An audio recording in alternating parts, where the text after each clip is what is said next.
Kreu i Bashkisë së Pukës John Gjone në takimin e llogaridhënies në Gjegjan pasi falenderoi banorët e kësaj zone për mbështetjen e vazhdueshme, u ndal dhe tek disa nga arritjet e këtyre 3 viteve në këtë zonë, ndërsa tha se puna ende nuk ishte përfunduar, duke cituar investimin e pritshëm madhor për ndërtimin e ujësjellësit të Gjegjanit. Sot vim në një moment kur edhe numri i jush për të menduar për gjithu për të ardhmen tonë është krejt ndryshe.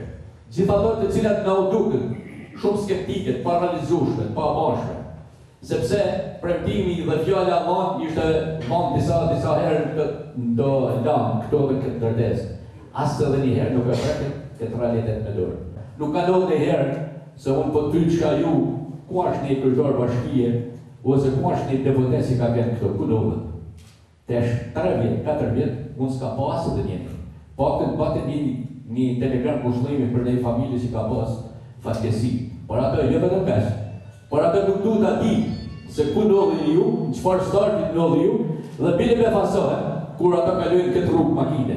Këtë rrugë të cilën e patën dëshirë për ta bënë kështu, por nuk e bën. Nuk e bën sepse nuk ka dëshirë, nuk ka vullneti, nuk ka prekupacioni, nuk ka ngulja. Nuk është halli për të bërë rolin e heroit. Çdo takim, çdo mbledhje që kemi bërë me kryeministin, çdo takim, çdo mbledhje që kemi bërë bashkërisht, është trajtuar dhe është marrë në konsiderat jashtëzakonshme problemi i rrugës. Dhe sot u realizoi, dhe sot ja po kena rrugën gjithë së bashku. Me qindra kilometra rrugë ruale u hapen. Disa ura, molle, shkolla dhe gjithçka mori ngjyrën edhe funksionin e saj. Po ne nuk lam pa përmend edhe shërbimin që i bën pranë Varrezës, sepse ne jemi gjallë, ne do t'i bëjmë shërbim atyre. Pra sot, Bashkia Pukës, çdo ditë promovon, shikon, operën në një rrugë, në një kanal, në një urë, në një diska kur dihet, sepse ne kemi trashëguar një deficit jo të vogël, një deficit shumë të madh, rreth 16 milion lekë të reja. Rreth 500 e sa kërkesa për këto 3 vjet, 500 e sa kërkesa që janë marrë 430 jashtë kthy përgjigje më në fatin kohor. Dhe pjesa tjetër 60 jashtë kthy përgjigje, por nuk ka qenë e mundshme për të plotësuar nga bashkia me qenë se kena të bëjmë mure are e tjere nevoja krejt individuale të cilat është pa mure në të kushte bashkia. Si që kam thënë edhe herë tjera, projektimet i bajnë nuk i bazohet disa tërgus. Dhe ajo që do t'ishte një zgjidhje përfundimtare për Gjegjenin, do t'ishte ujësjellësi, i cili është bërë në vitin 1975, gjithçka është amortizuar, gjithçka. Dhe s'ka asnjë lloj arsye ngritit këto probleme, për cilën ne kemi bërë projektet, kemi paraqit projektet dhe shpejt mendojmë se të marrim një zgjidhje përfundimtare. Marrë territorin e bashkisë janë bërë ndryshime të jashtëzakonisht të mëdha, janë bërë shumë prekshme, dhe ata përforcojnë kushtet e mënyrën e jetesës. Ajo që na del për detyrë është një dhe vetëm një. Dhe si objektivi jonë, atëherë të çumi realizohen, kur të rritet shkalla potësimit. Ministri Ditmir Bushati, pranishëm në turin e llogaridhënies, vuri theksin tek vëmendja që duhet treguar për njerëzit. Nuk kemi ardhur për të folur as për politikën e madhe, as për të diskutuar dekretin e ministrit brendshëm, që është, siç e dini, një gafë e madhe kushtetuese, nga ana e atyre që duan ta bllokojnë një proces të tillë, as për të diskutuar që pse s'po vjen opozita dhe s'po bën detyrën e saj në parlament dhe pse po e dëmton imazhin e vendit, por jemi të fokusuar tek ajo që mund të zgjidhim konkretisht për hallet e banorëve. Motei, takimi ka vijuar në formën e bashkëbisedimit, teksa banorët e zonës ngritën disa shqetësime. Mirënjohje për atë që ka bën deri në qeveria Rama, për rrugën, investimi i mrekullueshëm për ne, edhe bashkisë për trotuarin shëndetësor që ka bërë këtu, edhe për investimet që marrën në Pukës, për rrugën e Pukës. Për ktheni fytyrë tjetër të Pukës, nga stimat që ka qenë dikur, Lëmalla, Baraka, vend që të gjitha e di.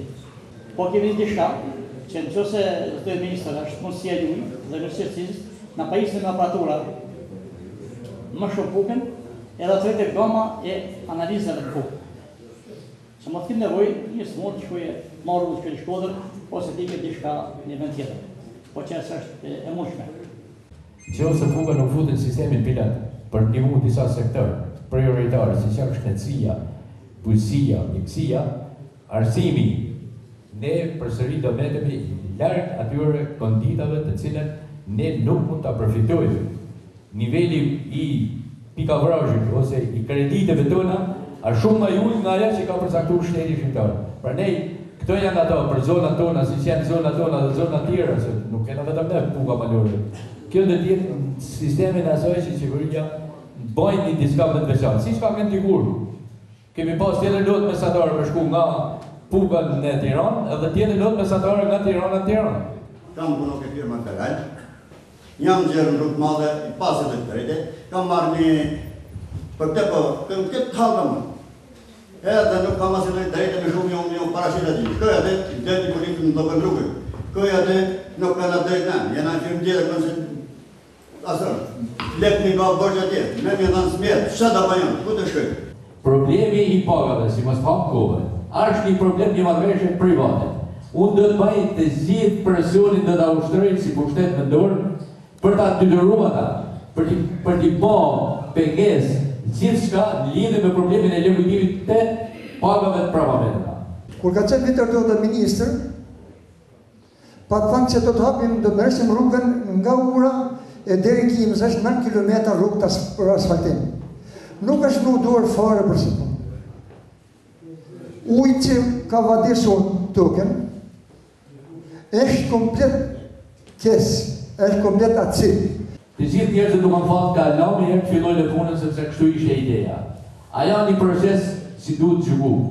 Aty nuk ka bë vija, aty nuk ka bë asfaltimin, aty nuk ka marrë proponimin e ujit është acid, e tjera shumë gjëra. Aty do të nënshtrohet një proces zhvillësor shumë ferm. Keni bo një punë të mrekullueshme për rrugën. Na leni ta gëzojmë këtë rrugë, kam këtë kërkesë. Edhe në emër ty në besoj. Tuneli është vdekje prurës për njerëzit. Qoftë me Gjonin, për qoftë edhe me miq tjerë kena diskutuar idenë që çfarë hyrjet nuk duhet të bëhet tek tuneli.